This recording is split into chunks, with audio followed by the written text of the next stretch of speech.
আসসালামু আলাইকুম প্রিয় বাংলাদেশ, আসসালামু আলাইকুম প্রিয় চট্টলাবাসী।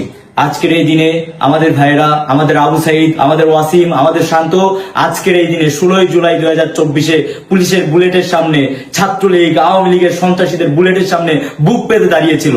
কিন্তু আজকে দুঃখের সাথে বলতে হয়, আজকে আবারও মুজিববাদের এই আওয়ামী দোসরেরা আমাদের ভাইদের উপর হামলা করেছে, আমাদের ভাইদেরকে রক্তাক্ত করেছে। আমরা পরিষ্কারভাবে বলতে চাই, আজকের পর থেকে বাংলাদেশ থেকে আর কোনো খুনি, আর কোনো সন্ত্রাসী, আর কোনো পেটোয়া বাহিনী এই দেশ থেকে পালিয়ে যেতে পারবে না। প্রত্যেকটাকে ধরে ধরে বিচারের আওতায় আনতে হবে।